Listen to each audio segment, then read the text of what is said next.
देख रहे हैं अब तक न्यूज चैनल।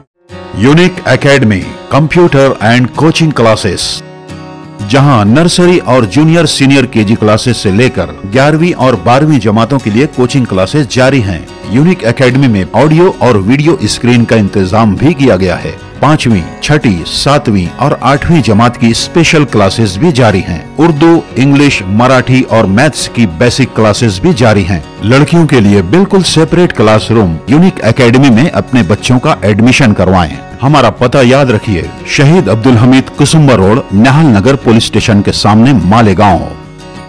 शान है तो वाहिद उम्मीदवार है जो लोगों के सामने आकर बातचीत भी कर रही है, सिर्फ अपनी बात रख नहीं रही है, बात बोल भी रही है, बात सुन भी रही है।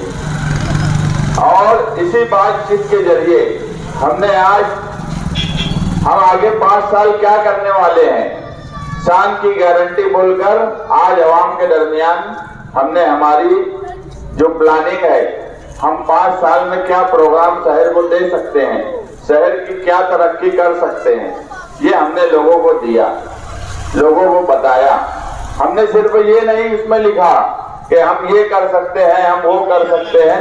हमने कोशिश ये की कि मसला क्या है और उसका हल किस तरह से निकलेगा, दोनों चीजें हमने उसके अंदर लिखी है कि अगर ट्रैफिक का मसला इस शहर में है तो उसका हल क्या है, स्कूल का, प्राइमरी स्कूल एजुकेशन का अगर मसला है तो उसका हल हम कैसे निकालने वाले हैं।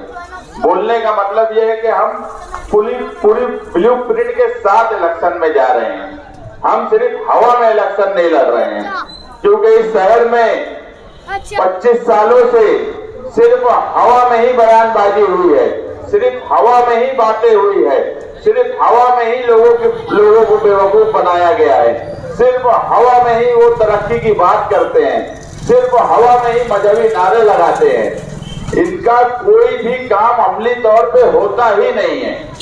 मैं जिस जगह खड़ा हूँ, हुड़को कॉलोनी, ये पढ़े लिखे लोगों की कॉलोनी है, यहाँ पढ़े लिखे लोग भी रहते हैं, मगर हाय रे मजबूरी, जब यहाँ पर अनपढ़ जाहिल आकर बसे, जब यहाँ अनपढ़ जाहिल आकर बसे तो आप देखेंगे यहाँ बुराइयां बढ़ी, यहाँ गुंडागर्दी बढ़ी, लोगों को डराने का काम किया जाने लगा। आगरा रोड के शुमाली हिस्से को अपने बाप की जागीर समझा जाने लगा और इस तरह से सियासत होने लगी कि मुखालिफ लोगों को डराया जाने लगा, जबकि जमहूरियत में हमेशा से इलेक्शन लड़कर जीतने का नाम जमहूरियत होता है। ये वही हिस्सा है जहां धोखे से सबसे पहले आसिफ शेख इलेक्शन जीते निहाल नगर के पट्टे से। उन्होंने धोखा पार्टीज को नहीं दिया था, उन्होंने धोखा अवाम को दिया था। उन्होंने धोखा अवाम की वोट की राय जो है, उनकी राय को धोखा दिया था। इस तरह से ये लोग इलेक्शन लड़ते हैं, लोगों को धमकाते हैं, मगर आप जब वोटिंग मशीन पर जाएं तो आप एक ही चीज सोचें कि इनकी गुंडागर्दी, इनकी मनसियात, इनकी हवाई बातों से इस शहर में कौन निपट सकता है। पीछे 10 साल मुफ्ती मोहम्मद इस्माइल इस शहर के एमएलए रहे, अभी मौजूदा एमएलए भी वही रहे हैं, मगर वो किस मुंह से ये बात बोलते हैं कि शहर में गुंडागर्दी बढ़ गई, आगरा रोड के शुमाली हिस्से में गुंडागर्दी बढ़ गई। अगर ये बात सच है, अगर ये बात हम सच मान ले तो इसका मतलब दूसरा यह है कि वो खुद ये कबूल कर रहे हैं कि वो क़यादत और नुमाइंदगी के तौर पर बिल्कुल नाकाम। अगर उनके पास पावर है, अगर उनके पास पावर थी तो वो इन सब चीजों को रोक क्यों नहीं पाए। मैं हमेशा बोलता हूं कि सियासी तौर पर मैंने मालेगांव की तारीख में इतना कमजोर एमएलए नहीं देखा। मालेगांव की तारीख में कभी भी इतना कमजोर एमएलए नहीं हुआ जो आज मुफ्ती मोहम्मद इस्माइल कासमी साहब हैं। वो एक आलिम अच्छे हो सकते हैं, उस पर राय अलग अलग हो सकती है। हम हमेशा बोलते हैं हम सियासी हैं, उनके आलिम होने पर राय जो है वो उलमाए कराम दे, उस पर भी हम कुछ नहीं बोलेंगे, मगर सियासी तौर पर तो हम बोलेंगे। सियासी तौर पर तो बिल्कुल नाकाम है वो। सियासी तौर पर ना ही 5 साल में उन्होंने कोई काम किया, ना 5 साल में उन्होंने ऐसा कोई मामला किया जिससे मालेगांव शहर की मिली शनाख्त कायम रह सके। आगरा रोड का शुमाली हिस्सा 12 नवंबर का वाकया हुआ। 12 नवंबर के वाकया में सबसे ज्यादा इस हिस्से के लोग परेशान हुए, जेल गए। मैं भी इसी हिस्से में रहता हूँ। जो उम्मीदवार है शान हिंद, वो भी इसी हिस्से में रहती है। आपके पड़ोस में ही महेश नगर में हम लोग रहते हैं। मैं खुद जेल गया। उस वक्त ये बड़े बहादुर थे। ये कोई हुजूर की शान में गुस्ताखी के जुलूस में ये कोई भी शामिल नहीं हुए। फिरका परस्तों से हमेशा हाथ मिला के रहे। दादा भूसे कभी इनका हाथ पकड़ लेता है, कभी मौजूदा एमएलए का हाथ पकड़ लेता है। आपके बाजू से जो सिविल हॉस्पिटल है, अगर हम नहीं होते तो ये सिविल हॉस्पिटल भी यहाँ नहीं होता। यहाँ का 100 बेड का हॉस्पिटल जो ख्वातीन के लिए था, वो मंजूर यहाँ हुआ, मगर उसे बड़ी चालाकी से दादा भूसे ने नदी के वो पार लेकर चले गए। इतने पर ही बस नहीं हुआ। हारून अंसारी हॉस्पिटल में कमिश्नर, हेल्थ ऑफिसर और मंत्री दादा भूसे, इन्होंने जाकर जब वहां पर कहा कि यहाँ के जो पेशेंट है डिलीवरी के, उनको महिला रुग्णालय में ना भेजा जाए और सिविल हॉस्पिटल में भी ना भेजा जाए। उस वक्त जाफरनगर के स्टाफ ने बुला के मुझको बोला कि ऐसा ऐसा हो रहा है, ये शहर के लिए अच्छी बात नहीं है, गरीब लोग परेशान होंगे। अगर हम धुलिया इनको भेजेंगे तो बहुत, अगर सीरियस पेशेंट है तो धुलिया जाना आना, और फौरन अगर किसी को बोला जाता है कि आप धुलिया चले जाइए, तो फैसला करना उस वक्त उनके घर के लिए मुश्किल होता है कि धुलिया जाएंगे कैसे, वहां क्या होगा क्या नहीं होगा। उस वक्त ना मौजूदा एमएलए ने ना साबिक एमएलए ने कोई ऐसा एहतजाज किया। हमने ही शिवाजी मुजस्समे के पास एक एहतजाज किया। हिंदू तंजीम के लोग आए, उन्होंने ललकारा भी, मगर ये हमारी ही ताकत थी, ये निहाली दबदबा था कि हम धरने पे बैठे भी, उनको मुंह तोड़ जवाब भी दिया। और जो यूनिट ट्रांसफर होना था, उसी धरने के दिन रात में 8 बजे नासिक के सिविल सर्जन ने आकर बोला कि यूनिट और स्टाफ हम तुम्हारे इस हॉस्पिटल में ट्रांसफर कर देंगे। वो हॉस्पिटल पूरे शहर के लिए है, मगर सबसे ज्यादा जरूरत इस हिस्से के लोगों को उस हॉस्पिटल की है। आज भी उस हॉस्पिटल में जो सहूलत होना चाहिए वो नहीं है। हमने साथ की गारंटी में वो सिविल हॉस्पिटल, जो आज सिविल हॉस्पिटल का दर्जा नहीं रखता, उसको कैसे दर्जा दिलाएंगे कि अमरनाथ कॉर्पोरेशन में अगर वो जिला नहीं है तो भी वहां सिविल हॉस्पिटल है और सरकारी एमबीबीएस कॉलेज है, तो वो भी हम करके देने की तैयारी में है। हमने वहां से भी मालूमात ली है।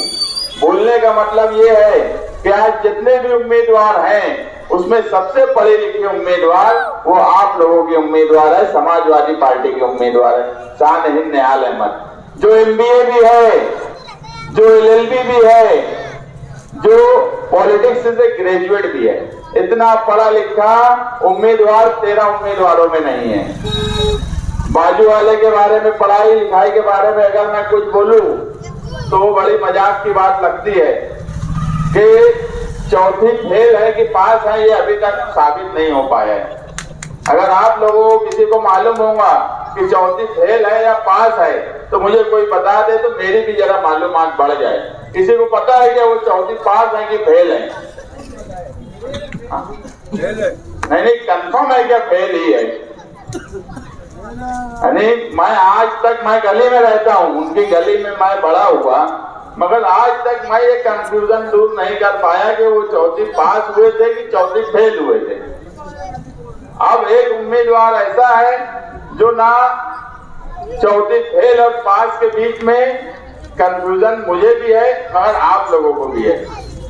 एक उम्मीदवार का मामला ऐसा है कि उनको ना मराठी समझती, ना इंग्लिश समझती, ना एडमिनिस्ट्रेशन समझता, ना सरकारी ऑफिसरों से कामकाज करना समझता है। इसलिए शहर के मुस्तकबिल के लिए शहर में तब्दीली की जरूरत है। 25 साल से ये दोनों मिलीजोल इस शहर में कर रहे हैं। 25 साल कोई छोटा वक्फा नहीं है। 25 साल में पूरे पूरे शहर बदल गए, पूरे शहर का इंफ्रास्ट्रक्चर बदल गया, तामीर और तरक्की बदल गई, मगर हम आज भी रोड नहीं बनी, पानी गंदा आता है, पानी वक्त पे नहीं आता, गटर सही नहीं है। हम 2024 के इलेक्शन में भी यही बात कर रहे हैं, जबकि 2024 के इलेक्शन में आप लोगों के हाथ में मोबाइल है, दुनिया एकदम ऐसा सिमट गई है, आप देख सकते हो कि कहां से क्या क्या दुनिया में हो रहा है। मगर उसके बाद भी 2024 में आप भी मजबूर हो, हम भी मजबूर हैं कि इस शहर के नुमाइंदों ने हमें बुनियादी सहूलत भी नहीं दी कि वो बुनियादी सहूलत दिए होते तो आज हम बात कर रहे होते नौकरी की, आज हम बात कर रहे होते कि ये सामान्य रुग्णालय जो है यहाँ MBBS कॉलेज कैसे बन सकता है सरकार का। अब लोगों का लिविंग ऑफ स्टैंडर्ड बढ़ गया, अब हमारे घर की बच्चियां भी MBBS करती हैं, नौजवान भी MBBS करते हैं, वो बाहर जाते हैं, लाखों से खर्चा होता है, वो कैसे रहेंगे। खास तौर से लड़कियों के लिए सोचने का मुकाम है कि अब लड़कियां भी जो है अब कोई 8वीं 10वीं पढ़ के बैठ नहीं जा रही हैं, वो 12वीं भी पढ़ती है। और ये बड़ी अच्छी बात है कि मालेगांव शहर में एक रुझान है लड़कियों को आला तालीम देने का। अब वो मजबूर है आला तालीम के लिए कि वो बाहर दे रहे हैं, मगर इस पे कोई बात नहीं कर रहा है। आवाम भी इस पे बात नहीं करती है कि हम MBBS सरकारी कॉलेज मालेगांव में कैसे ला सकते हैं। इसकी सिर्फ एक ही वजह है कि 25 सालों में इस शहर में सिर्फ यही हुआ कि रोड, गटर और ठेकेदारी, इसके अलावा शेख आसिफ के खानदान ने कोई काम ही नहीं किया। आज भी अगर वो बोलेंगे तो हमने ये रोड बना दी, हमने ये गटर बना दी, वो बनाने का मकसद नहीं है। मैं इससे पहले आज किसान की गारंटी की प्रेस कॉन्फ्रेंस में बोला कि अगर रोड और गटर हमसे बनवाने का मकसद है तो 13 उम्मीदवारों का नाम देखिए, जो तुमको लगता है कि ये रोड गटर बनाएंगे उसको वोट दे दो। 13 के 13 उम्मीदवार रोड और गटर बना सकते हैं, इस पे मुझे कोई एतराज नहीं है। अगर आदमी असेंबली का इलेक्शन जीतता है, वो MLA बनता है, तो वो घर भी बैठा रहेगा तो उसको MLA फंड का लेटर घर पे मिलेगा, सिर्फ उसको काम देना है। मगर MLA का काम नुमाइंदगी का है। MLA जो है वो शहर का नुमाइंदा होता है। MLA इसलिए चुना जाता है कि वो तुम्हारे शहर के लॉ एंड ऑर्डर से लेकर हर इंफ्रास्ट्रक्चर और मुस्तकबिल में आवाम को क्या जरूरत है इस पर सोचे। मगर हाय मजबूरी, इनको सोचना ही नहीं आता। ये रोड और गटर से निकले ही नहीं, ये अगर निकले होते तो आवाम सोची होती। लेकिन जब ये कोई नहीं सोच रहे हैं तो हम सोच रहे हैं कि किस तरह से हम ये सिविल हॉस्पिटल को और बड़ा हॉस्पिटल करके अमरनाथ कॉर्पोरेशन की जैसा यहाँ पर हम एक सरकारी MBBS कॉलेज बनाने की कोशिश करें। ये हम इसलिए सोच रहे हैं कि हम चाहते हैं कि अब शहर तब्दील होना चाहिए, और यहाँ आए हुए तमाम ही लोग अगर ये मान लेते हैं कि यहाँ शहर को तब्दील होने की जरूरत नहीं है तो फिर हमको भी कुछ बोलने की जरूरत नहीं है। शहर को तब्दील होने की जरूरत है कि नहीं है। आज पूरा शहर आप देख लो, और मुझे लगता है हर आदमी पूरा शहर घूमता होगा, देखता होगा, उसके बाद आप बताइए शहर को तब्दील करने की जरूरत है कि नहीं है। अगर शहर को तब्दील करने की जरूरत है तो फिर शहर की क़यादत तब्दील करने की जरूरत क्यों नहीं है। अगर आप ये सोचते हैं कि शहर तब्दील हो, शहर के हालात तब्दील हो, और उसके बाद अगर आप सोचते हैं कि क़यादत तब्दील ना हो, तो इससे बेवकूफी वाला फैसला कुछ हो ही नहीं सकता। अगर क़यादत की तब्दीली, शहर की तब्दीली जरूरी है, शहर की तरक्की के लिए तब्दीली जरूरी है, शहर के दबदबे के लिए तब्दीली जरूरी है, तो ये 25 साल की मिलीजोल शहर को तब्दील कर सकते हैं क्या? कर सकते हैं क्या शहर को तब्दील? जब ये तब्दील ही शहर को नहीं कर सकते हैं और आप मानते हैं कि शहर को तब्दील करने की जरूरत है, तो आप तब्दीली की तरफ जाइए। इस शहर को तब्दीली की जरूरत है, नहीं तो आने वाले 5 साल में आपका रोड पर चलना मुश्किल हो जाएगा। ट्रैफिक का ये सिस्टम, ये निजाम आज शहर में है कि आज हम अगर शाम में गाड़ी लेकर निकलते हैं तो हम खुद सोचते हैं कि हम जाएं कि नहीं जाएं। इतनी मजबूरी की जिंदगी ये शहर में हम लोग जी रहे हैं, मगर 25 साल में किसी ने ये नहीं सोचा कि हम कोई नया रास्ता बना दें।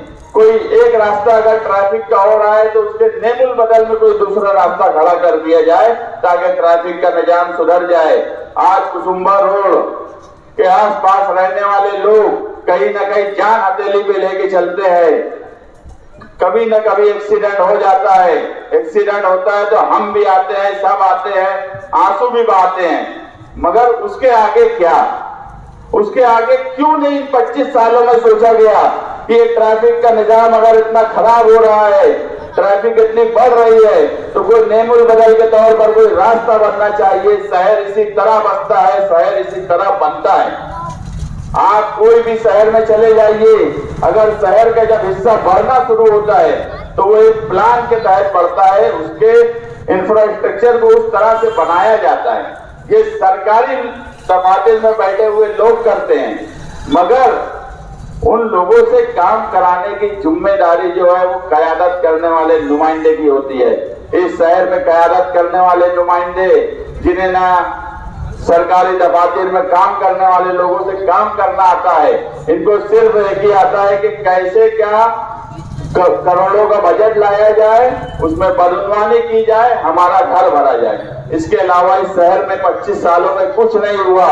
मौजूदा एमएलए जो है वो एक काम आप मुझे बता दो कि, और मुझे क्या बता दो, उनके खुद स्टेज पर आप जाकर उनकी जलसे और वो जो रिकॉर्डिंग हो जो पूरे इलेक्शन के बाद एक बार सुन लेना तो आप हैरान रह जाएंगे कि ये इलेक्शन जो है मौजूदा एमएलए किस तरह से लड़ रहे हैं। मौजूदा एमएलए अपने स्टेज से बोलते हैं कि शहर खंडर हो गया।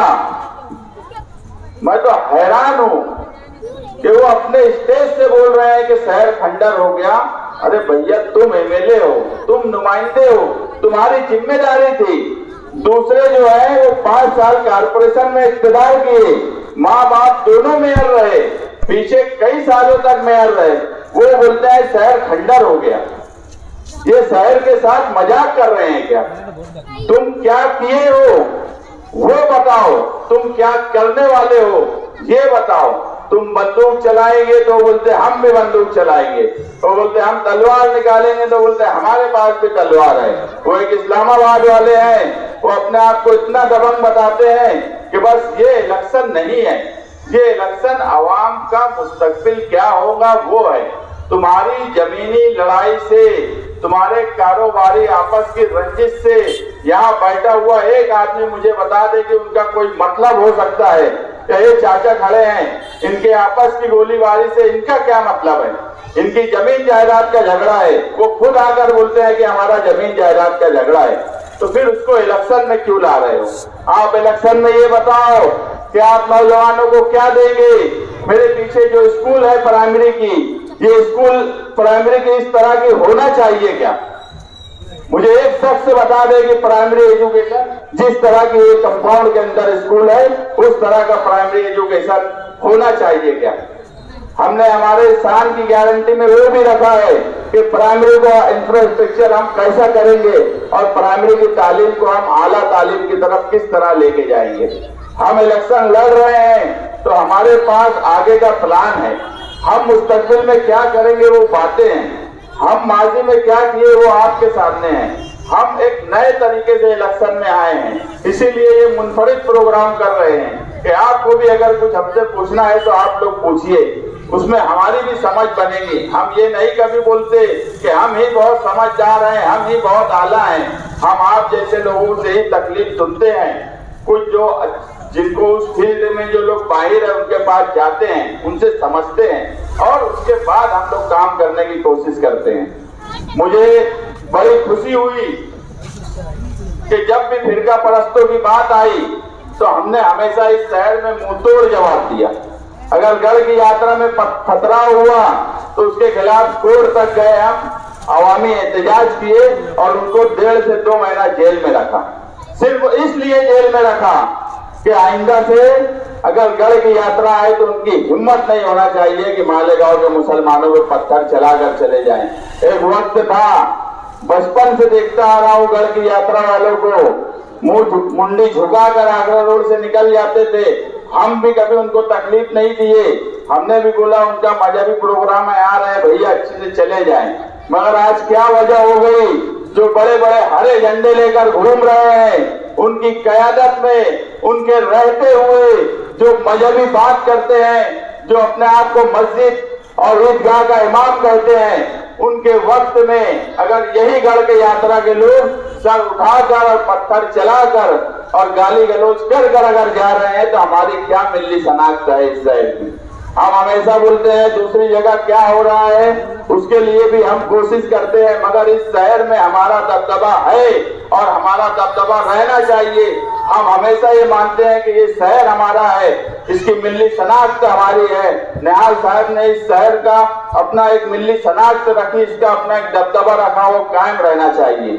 अगर पीएफआई के सैफुर रहमान को अगर पुलिस लेकर गई तो हमने उस वक्त भी वो हमारे पास आए, हमने कुछ जो कोशिश कर सकते थे किए, मगर आज वो मामला इतने आला सतह पे है जबकि मैं हर वक्त इरफान दौलत नदवी और सैफुर रहमान इनकी मालूमात लेते रहता हूँ कि कोर्ट में क्या चल रहा है। मेरा कोई पार्टी का उनसे ताल्लुक नहीं है। अभी इरफान दौलत नदवी के भाई मेरे पास आए थे 3 दिन पहले कि मैं जेल में गया था और इरफान भाई बोले कि कुछ भी करना, शान हिंद और मुस्तकिम डिग्निटी का साथ देना। मैं उनके लिए बहुत कुछ कर पाया ऐसा नहीं है, मैं उनको जेल से भी नहीं छुड़ा पाया अभी तक, मगर मैं कोशिश कर रहा हूं कि किसी तरीके से उनकी मदद हो। और वो उनको दिख रहा होगा तभी वो जेल से ये बात बोले कि इनकी मदद करो इलेक्शन में।